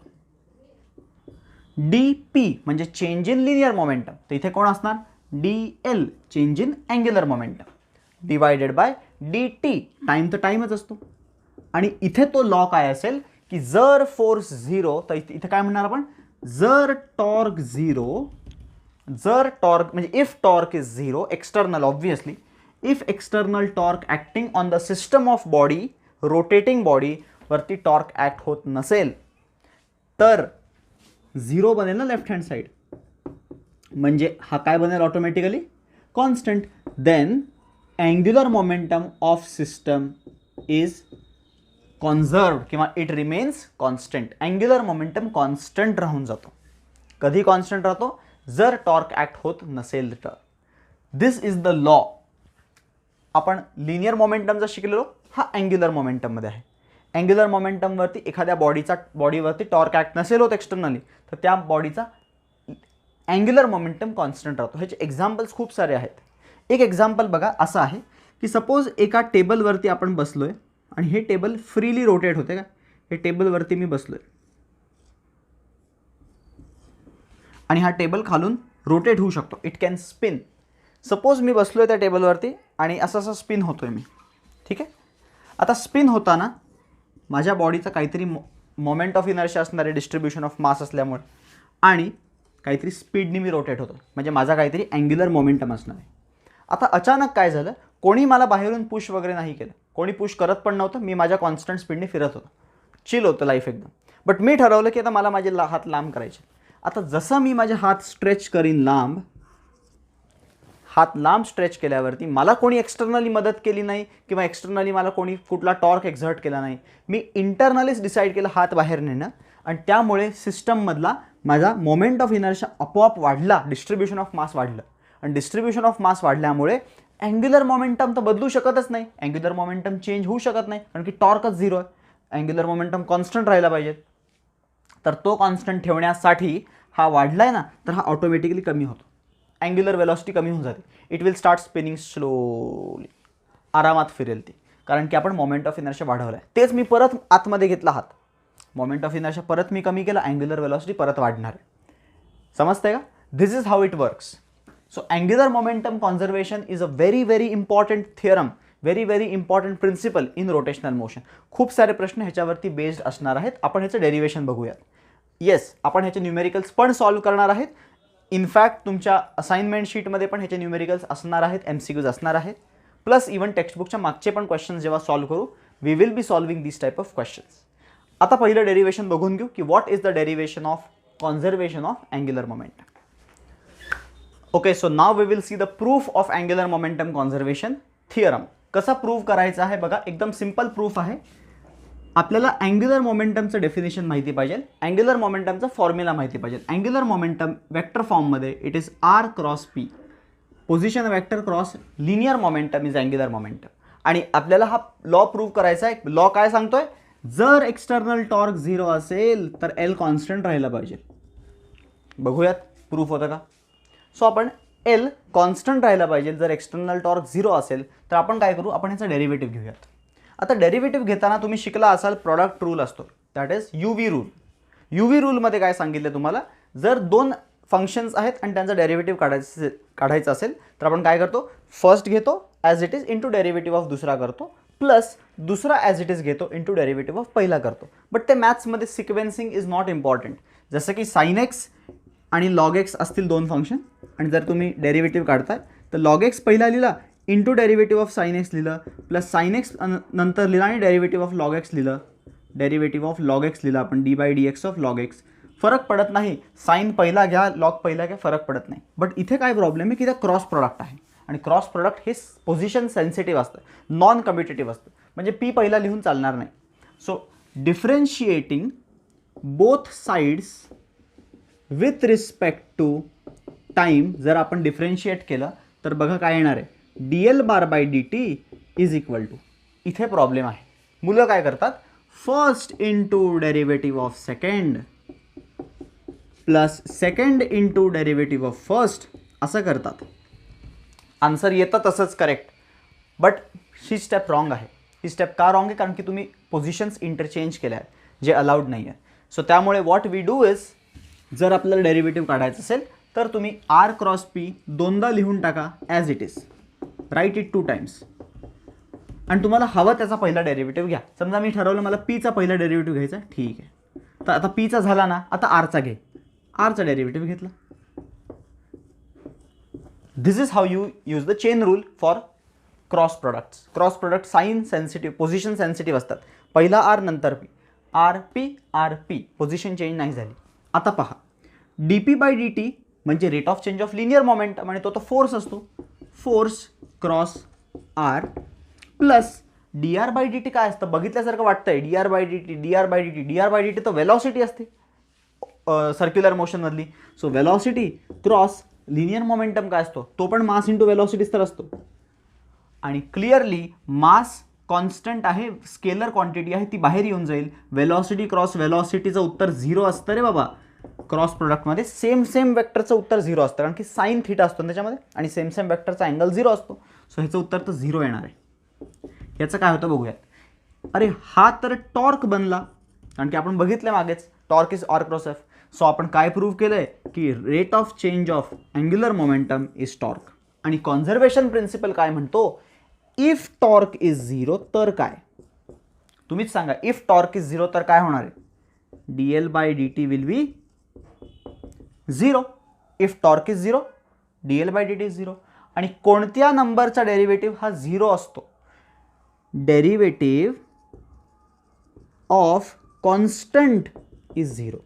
याचा अर्थ इथे डेरिव्हेटिव्ह ऑफ कोण आहे जो 0 मिळतोय, L, मग एल काय पाहिजे, एल कॉन्स्टंट असला पाहिजे तरच डेरिव्हेटिव्ह झिरो येईल ना. If torque is zero L is constant, L vector is constant. This is how we prove the law. So conservation of angular momentum हा जो लॉ आहे त्याचं स्टेटमेंट असं येतं, if no external torque acts on the system of rotating body, the angular momentum of the body remains constant किंवा is conserved, and this is how you derive it. ठीक आहे, डेरिव्हेशनमध्ये steps follow करा, you will get full marks. Final answer हे आहे की आपण prove केलं torque zero असेल तर एल कॉन्स्टंट असतो. सो हा छोटासा पॉईंट राहिला होता. Now we will move on the rolling motion. ह्याच्यामध्ये काही एक्झाम्पल, जसं मी तुम्हाला सांगितलं की मी बसलोय, रोटेट होतोय, ह्याच्यामध्ये अजून एक्झाम्पल्स आहेत. बॅलेट डान्सर्स जे असतात ते हात लांब करतात तर त्यांचा स्पिन कमी होतो, हात जवळ घेतल्यावर ते स्पिन वाढतो. अजून एक्झाम्पल आहे की स्विमिंग पूलमध्ये डायव्हिंग बोर्डवरतून जेव्हा जंप मारतात एकदम वरतून, तेव्हा ते एकदम जोरजोरात असे गोल गोल फिरतात, बरोबर. असे जोरजोरात गोल फिरतात कारण की ते त्यांची बॉडी एकदम अशी जवळ घेऊन टाकतात, पाय जे आहेत ते एकदम चेस्ट जवळ घेतात. तसं केल्याने त्यांच्या बॉडीचा मोमेंट ऑफ इनर्शिया कमी होतो, सो ते फास्ट फिरतात. आणि जसं ते डाईव्ह करण्याच्या जवळ जातात तेव्हा त्यांचे स्प्रेड करतात ते बॉडीला, म्हणजे मोमेंट ऑफ इनर्शिया वाढून जातो.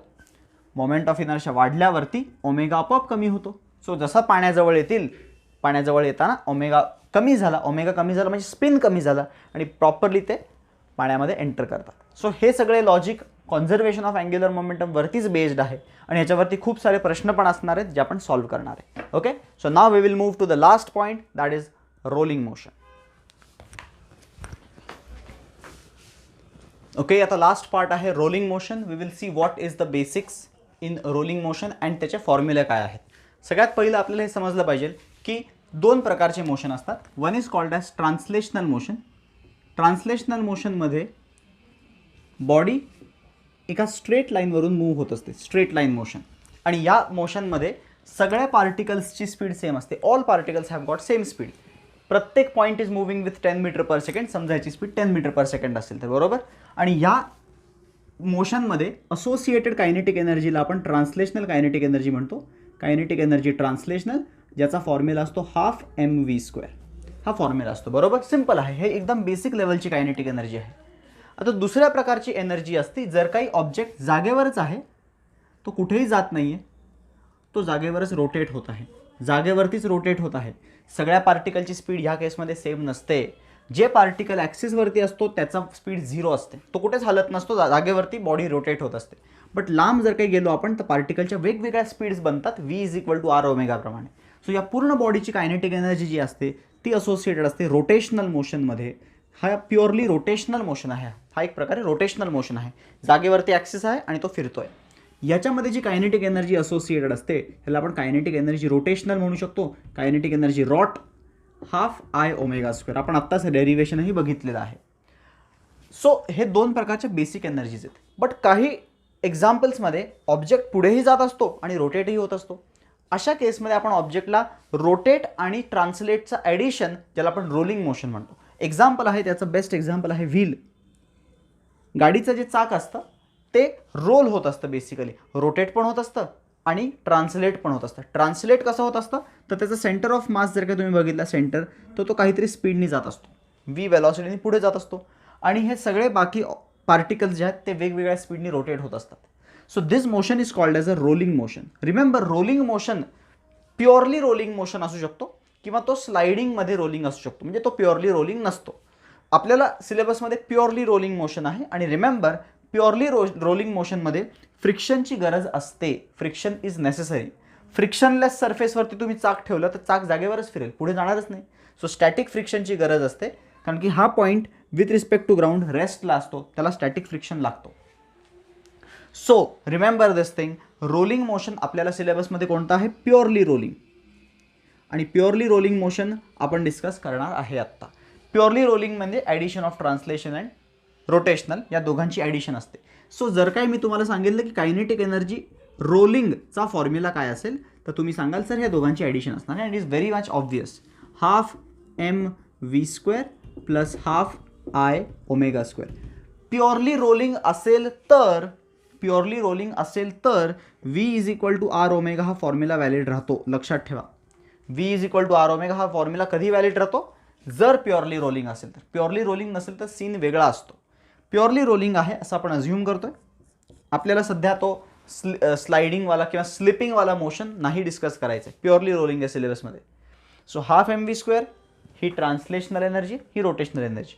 आता मला ह्याचा एक जनरल फॉर्म्युला बनवायचा आहे आणि तो खूप सिम्पल आहे. बघा मी काय करणार आहे, हाफ आय ओमेगा स्क्वेअर आहे ना जो, त्याच्यामधला आय जो आहे याला मी एम के स्क्वेअर टाकू शकतो का नाही. मला माहिती आहे moment of inertia is M into radius of gyration square, आणि त्या पुढच्या ओमेगाला मी व्ही बाय आर टाकू शकतो, V by R square. Obviously purely rolling motion आहे, V is equal to R omega valid राहणार आहे.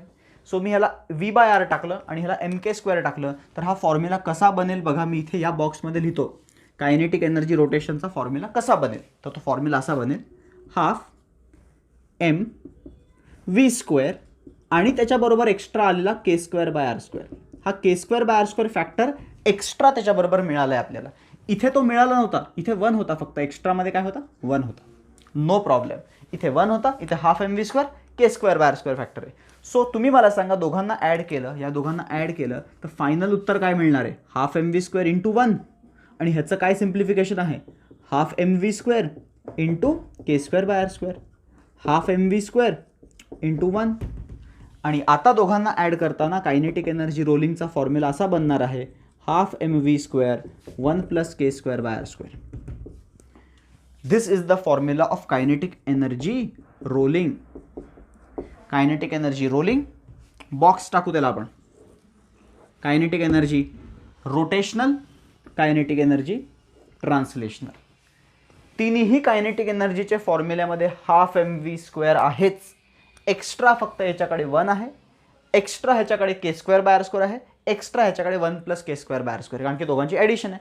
सो जर आपल्याला kinetic energy trans to kinetic energy rot to kinetic energy tot म्हणजे टोटल विचारलं तर ऑब्व्हियसली ह्याच्याकडे हाफ एम व्ही स्क्वेअर आहे, याकडेही हाफ एम व्ही स्क्वेअर आहे, याकडेही हाफ एम व्ही स्क्वेअर आहे, ते कॅन्सलच होणार आहेत रेशोमध्ये. सो एक्स्ट्रा पॉईंट्स जे आहेत ना ते असे आहेत, 1 is to K square by R square is to 1 plus K square by R square. एकदम इझी, एकदम सुंदर formula.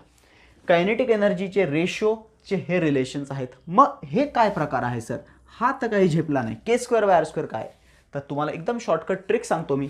K square by R square हा टाईप ऑफ बॉडी डिसाईड करतो. काय डिसाईड करतो, टाईप ऑफ बॉडी. साध्या लँग्वेजमध्ये K square by R square हा कोइफिशियंट आहे, कोइफिशियंट ऑफ मोमेंट ऑफ इनर्शिया. मोमेंट ऑफ इनर्शियाचा फॉर्म्युलामध्ये जो कोइफिशियंट असतो ना तो K square by R square आहे. जसं की रिंगचा फॉर्म्युला काय रे, सेंट्रल ॲक्सिसचा रिंगचा फॉर्म्युला 1 एम आर स्क्वेअर आहे. डिस्कचा फॉर्म्युला काय सेंट्रल ॲक्सिसचा, हाफ एम आर स्क्वेअर आहे. हॉलो स्पियर सॉलिड स्पियरचा फॉर्म्युला काय, सॉलिड स्पियरचा 2/5 एम आर स्क्वेअर आहे. हॉलो स्पियरचा फॉर्म्युला काय 2/3 एम आर स्क्वेअर आहे. हे सगळे coefficients are nothing but K square by R squares. K square by R square प्रत्येकाचं तुम्हाला माहिती असलं पाहिजे. रिंगचा 1 आहे, कोइफिशियंट असतो K square by R square. डिस्कचा हाफ आहे, सॉलिड स्पियरचा 2/5 आहे, हॉलो स्पियरचा 2/3 आहे. सॉलिड कोनचा काय, सॉलिड कोनचा, सॉलिड भरीव सॉलिड कोनचा 3/10 आठवतंय का, 3/10 एम आर स्क्वेअर, 3/10 आहे कोइफिशियंट. हॉलो कोनचा काय, हॉलो कोनचा हाफ एम आर स्क्वेअर आहे. आठवते ना सगळं. हे आहेत मोमेंट ऑफ इनर्शिया वरून बनलेले के स्क्वेअर बाय आर स्क्वेअर. हे असतात कोइफिशियंट्स. सो एकदा आपल्याला प्रत्येक बॉडीचे कोइफिशियंट्स माहीत असतील, आपल्याला रेशो काढणं बिलकुल डिफिकल्ट नाही. हे फॉर्म्युले फक्त आपल्याला लक्षात ठेवायचे, हे आपल्याला युजफुल राहणार आहेत. पुढे आता रोलिंग मोशनमध्ये आपण इन्क्लाइंड प्लेनवरनं जेव्हा ऑब्जेक्ट रोल डाऊन होणार आहे ना त्याचे आपण फॉर्म्युला बनवणार आहे. But you must know this thing. Okay, so मी एक छोटासा टेबल इथे बनवतो, तुमचे सगळे कन्सेप्ट क्लिअर होऊन जातील. नीट लक्ष द्या. सी, आपल्याला 1, 2, 3 आणि 4 स्टँडर्ड बॉडीज सध्या लक्षात ठेवायच्यात. कोणतं जनरली रोल होणार नाही आहे तसा. सो हे रोल होणारे रिंग असते, डिस्क असते, हॉलो स्फिअर आणि सॉलिड स्फिअर हे 4 असतात. तर या चौघांचा टेबल जर का मी बनवला तर बघा टेबल कसा बनणार आहे. नीट लक्ष द्या सगळ्यांनी. Ring, disc, hollow sphere, solid sphere. मला सांगा यांचे के स्क्वेअर बाय आर स्क्वेअरच्या व्हॅल्यूज काय आहेत. रिंगची व्हॅल्यू 1 आहे, डिस्कची व्हॅल्यू हाफ आहे म्हणजे 0.5 आहे, हॉलो स्फिअरची 2/3 आहे, 2/3 म्हणजे 0.67 आणि हॉलो स्फिअरची किती आहे 2/5, 2/5 म्हणजे 0.4. के स्क्वेअर बाय आर स्क्वेअर सगळ्यात छोटा ह्याचा आहे, के स्क्वेअर बाय आर स्क्वेअर सगळ्यात मोठा ह्याचा आहे. ठीक आहे. आता जर आपण तुम्हाला विचारली kinetic energy translational, kinetic energy rotational to kinetic energy rolling, यांचे रेशो काय असतील यांच्यासाठी, तर उत्तर काय असेल बघा, 1:2 k²/r². अरे k²/r² तर 1च असतो ना, रिंगसाठी तर 1 असतो तो, आणि या दोघांना ॲड केलं की 1 + k²/r² = 2. सो 1:1:2 अशी एनर्जी स्प्लिट होते. म्हणजे रीड कसं करायचं की बाबा टोटल एनर्जी तो इक्वली दोघांमध्ये डिस्ट्रीब्यूट करतो. रिंगला मी जर काही 500 जूलची रोलिंग एनर्जी दिली तर रिंग मिळेल 250 जूल पुढे जाण्यासाठी, 250 जूल रोटेट होण्यासाठी. Ring will always split the energy into 2 equal halves, always. This is what the proof I can prove it in this way. Okay, मी मेन फॉर्म्युला लिहून ठेवतो इथे, 1:2 k²/r² = 1 + k²/r². हा त्याचा फॉर्म्युला आहे, बरोबर ना. आपण ह्याच्यावर इथे फॉर्म्युला लिहिला आहे, रिंग आणि टोटल कायनेटिक रोलिंग आणि कायनेटिक रोटेशनलचा फॉर्म्युला आहे. डिस्कसाठी बघूयात. डिस्कसाठी कायनेटिक एनर्जी ट्रान्सलेशनचा तर always the coefficient is 1, no need to worry, हा तर 1च राहणार आहे. = What is the formula for rotational. रोटेशनलमध्ये फॉर्म्युला k²/r² हा कोइफिशियंट येतोय आणि कोइफिशियंट हाफ आहे 0.5. तर इथे काय येईल रे, इथे हे दोघांची ॲडिशन म्हणजे 1.5 येईल. 1.5 1:1/2 1:1/2. 1:1/2 ला तुम्ही कसं लिहू शकता प्रॉपर फ्रॅक्शनमध्ये, तर LCM हे तर बघा 2 नी मल्टिप्लाय केलं पूर्ण मी, तर तो काय बनेल 2:1:3. म्हणजे तुम्ही 3 टोटल एनर्जी 3 दिली डिस्कला, तर तो त्याच्यातली 1 पार्ट रोटेशनला वापरेल, 2 पार्ट ट्रान्सलेशनला वापरेल, 2 पार्ट्स तो ट्रान्सलेशनला वापरेल. हॉलोस्फिअरसाठी बघूयात. हॉलोस्फिअरसाठी हा तर 1च राहणार आहे. S2 हा काय राहणार आहे 0.67, S2 1.67. ॲड करा दोघांना, दिस विल बी द रेशो. याला फ्रॅक्शनमध्ये लिहिता येईल का, नक्की लिहिता येईल. 1:2 0.67 2/3 असतो, हा काय असतो ॲड केला तर 5/3. सो पूर्ण 3 नी मल्टिप्लाय केलं इक्वेशनला तर 3:2 2:5. सो अशा वेमध्ये ह्याचा फ्रॅक्शन बनतो. हे मी थोडं फास्ट करतोय, हे सिम्पल कॅल्क्युलेशन्स आहेत. 0.67 2/3 असतो, हे माहिती पाहिजे तुम्हाला. 1.67 5/3 असतो, माहीत पाहिजे तुम्हाला. तसंच सॉलिड स्फिअरचं काय होईल रे, 1:0.4 या दोघांची ॲडिशन 1.4. याचा अर्थ 10 नी मल्टिप्लाय करू, 10:4:14 डिवाइड बाय, ह्याला 2 ने डिवाइड करू शकतो मी, 5:2:7. This will be the ratio of energies. कोणाचाही रेशो कुठलाही विचारला तुम्हाला सॉल्व्ह करता येईल. कोणताही असं विचारतात कधी कधी, what is kinetic energy total two kinetic energy rolling, 1:2 2:3 3:5 5:7. कुठला पण रोटेशनल टू रोलिंग 1:3 1:2 2:5 2:7. बॉडी सांगा उत्तर मिळेल, बॉडी सांगा उत्तर मिळेल. बेसिक फॉर्म्युला काय सांगितलं मी तुम्हाला, kinetic energy translational rotational rolling सगळ्यांकडे हाफ mv², कुठे गेला हाफ mv² आणि हा हाफ mv² असतोच. कायनेटिककडे ट्रान्सलेशनकडे 1 असतो, रोटेशनलकडे k²/r² फॅक्टर असतो, आणि रोलिंगकडे या दोघांची ॲडिशन म्हणजे 1 + k²/r² फॅक्टर असतो. This is the formula of kinetic energy rolling. Now we will see the actual rolling down the inclined plane. कितीच्या स्पीडने तो खाली पोचतो, किती ॲक्सेलरेशनने खाली पोचतो, या गोष्टीवरती आपण आता फोकस करू. Let's move to that point. Okay, so the last point of this lecture is rolling motion down the inclined plane. एक इन्क्लाइंड प्लेन आहे, या प्लेनवरनं ऑब्जेक्ट खाली रोल डाऊन होणार आहे. h हाईटवरती हा प्लेनचा वरचा पार्ट आहे, h पासून खाली येणार आहे. अँगल θ आहे, आणि हे डिस्प्लेसमेंट जे आहे दॅट इज s. इथे आपण एक ऑब्जेक्ट ठेवणार आहे, it could be a ring, disc, hollow sphere, solid sphere, त्याच्यातला एखादा असेल. आणि तो जसा खाली रोल डाऊन द प्लेन होईल तेव्हा तो जेव्हा खाली बॉटमला पोचेल तेव्हा त्याची वेलॉसिटी काय असेल पहिलं तर, आणि त्याचं ॲक्सिलरेशन काय असेल पूर्ण प्रोसेसमध्ये. बाकी त्याला किती टाईम लागणार वगैरे तुम्ही कायनेमॅटिकल इक्वेशननी सॉल्व्ह करू शकता. कारण की कायनेमॅटिकल इक्वेशनमध्ये तुम्हाला 3 गोष्टी मिनिमम माहिती पाहिजे. तर मी तुम्हाला त्यातल्या 3 गोष्टी सांगतोय. पहिलं मी सांगतोय तुम्हाला की इनिशियली तो रेस्टला आहे, ठीक आहे. मी तुम्हाला वेलॉसिटीचा फॉर्म्युला लिहून देणार आहे, ठीक आहे. आणि तिसरी गोष्ट मी तुम्हाला ॲक्सेलरेशन सांगणार आहे. सो तुम्हाला आता कोणी विचारलं की किती टाईम लागला, वापरा kinematical equation number 1, v = u + at. सगळं माहिती आपल्याला, यू कॅन फाइंड किती टाईम लागला. तुम्हाला कोणी विचारलं की किती डिस्प्लेसमेंट होतं, वापरा v² u² 2as. हे तिन्ही माहिती आहेत. वन्स यू नो 3 कायनेमॅटिकलमधलं काहीही सॉल्व्ह करता येईल, ठीक आहे. क्वेश्चन बघा, सोल्युशन बघा ह्याचं. इथून इथे खाली जेव्हा जाईल तो तेव्हा बेसिकली एनर्जी कॉन्झर्वेशन प्रिन्सिपल वापरायचा आहे. की इथे त्याला रेस्टला ठेवलेला, त्याच्याकडे पूर्णपणे स्टोर्ड एनर्जी होती पोटेन्शियल, ती अख्खीच्या अख्खी पोटेन्शियल यूज झाली आणि कन्वर्ट झाली कशामध्ये, कायनेटिक एनर्जी रोलिंगमध्ये. स्लाइड नाही झाला तो, ऑब्जेक्ट बॉक्स असता तो स्लाइड झाला असता. मग त्याला स्लाइडिंग म्हणजे ट्रान्सलेशनल कायनेटिक एनर्जीला मी MgH बरोबर कम्पेअर केलं असतं. बट इथे असं नाही करायचं. इथे तुम्हाला MgH ला कम्पेअर करायचं आहे रोटेशनल कायनेटिक एनर्जी बरोबर, ज्याचा फॉर्म्युला असतो हाफ mv² 1 + k²/r². जस्ट आत्ता बघितलेलं आपण टोटल कायनेटिक एनर्जीचा हा फॉर्म्युला जस्ट आत्ता बघितलेलं. झालं ना, मग m गेला, v मिळाला. कसा मिळाला सर? v 2 वरती घ्या 2gh आणि हा अख्खा मॉन्स्टर खाली घ्या 1 + k²/r². आणि जर हे v² असेल तर रूट घेतलं ह्याचं तर v मिळणार आहे. This is the formula for velocity. Simple simple. Velocity मिळाली. आता दुसरा पॉईंट आहे की आपल्याला काढायचं की त्याचं ॲक्सिलरेशन काय असेल through out the journey.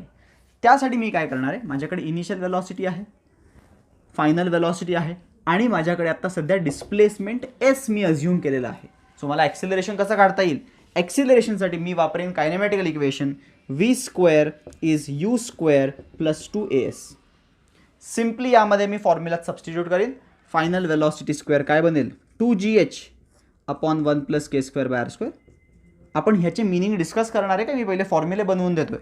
= u² 0 initially रेस्टला होता तो. 2 ॲक्सिलरेशन किती आहे माहीत नाही, डिस्प्लेसमेंट तर s आहे. 2 कॅन्सल झाला, s आला खाली. s खाली आल्यानंतर तो s इथे जाईल खाली.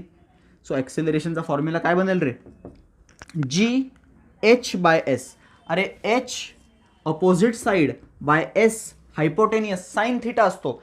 h opposite upon hypotenuse sine theta असतो. सो फॉर्म्युला बनला g sin θ / 1 + k²/r². So clearly आपल्याला एक गोष्ट समजतीये की वेलॉसिटी आणि ॲक्सिलरेशन हे दोन जे फॉर्म्युले बनवलेत ना, हे कशावर डिपेंड करतात? इथे मी ठेवली आहे ring, disc, hollow sphere, solid sphere. त्यांच्यात सगळ्यात फास्ट कोण जाईल किंवा सगळ्यात स्लो कोण जाईल हे कोण डिसाईड करणार आहे? तर हे डिसाईड करणार आहे एकतर हाईट, पण मी सगळ्यांना सेम हाईटवरून सोडतोय. सो हाईट पण आता डिसाईड करणार नाही. डिसाईड करणार आहे त्यांचे k²/r². k²/r² म्हणजे त्यांचे कोइफिशियंट. कोइफिशियंट म्हणजे टाईप ऑफ बॉडी डिसाईड करणार आहे. रिंगचा k²/r² 1 असतो, डिस्कचा हाफ असतो, हॉलोस्फिअरचा 0.67 असतो म्हणजे 2, हॉलोस्फिअरचा असतो 2/3 आणि सॉलिड स्फिअरचा असतो 2/5 म्हणजे 0.4 असतो. कॉमन सेन्स आहे, ज्याचा k²/r² मिनिमम असेल तो फास्टेस्ट आणि तो रेस जिंकेल. सो ह्या पूर्ण चौघांमध्ये सगळ्यात कमी k²/r² याचा आहे, सॉलिड स्फिअरचा आहे. Solid sphere will win the race. सगळ्यात पहिला फर्स्ट नंबरला सॉलिड स्फिअर पोहोचेल, सगळ्यात फास्ट पोहोचेल तो. 2 नंबरला कोण पोहोचेल तर त्याच्यापेक्षा थोडासा जास्त k²/r² 0.5 आहे, म्हणजे 2 नंबर सेकंड रँक येणार आहे डिस्कचा, तिसरा येणार आहे हॉलोस्फिअरचा आणि लास्ट रिंग येणार आहे. लास्ट फोर्थ एकदम निवांत जाईल रिंग, कारण की रिंगमध्ये k²/r² खूप लार्ज आहे. तेच ॲक्सिलरेशनमध्ये होणार आहे. ॲक्सिलरेशनमध्ये बघा, जर मी चारही ऑब्जेक्ट्सला एकाच प्लेनवरून एकत्र सोडलं तर जास्त ॲक्सिलरेट कोण होणार आहे? ज्याचा k²/r² कमी असणार आहे.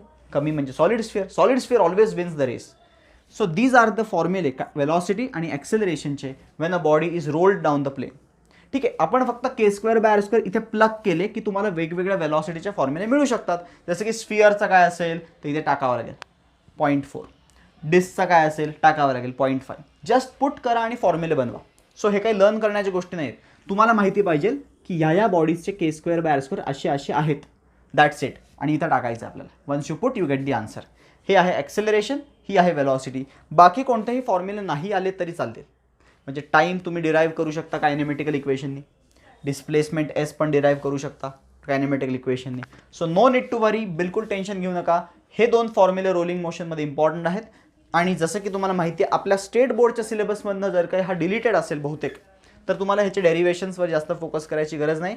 जस्ट रिमेंबर द फॉर्म्युले अँड त्यांचे ॲप्लिकेशन्स. ॲप्लिकेशन्स सगळ्यात इम्पॉर्टंट आहे. आणि जसं की मी सांगितले रोलिंग मोशनमध्ये मोस्टली काय विचारलं जातं? रेशोज विचारले जातात. Kinetic energy trans to kinetic energy total काय असेल तर तुम्हाला मी ट्रिक सांगितली. कायनेटिक एनर्जी ट्रान्सलेशनला कोइफिशियंट फक्त 1 घ्यायचा, टोटलला काय घ्यायचा 1 + k²/r². Kinetic energy rotational to kinetic energy total विचारली समजा तुम्हाला, तर रोटेशनलला काय घ्यायचा कोइफिशियंट k²/r². आणि टोटलला परत काय घ्यायचा 1 + k²/r².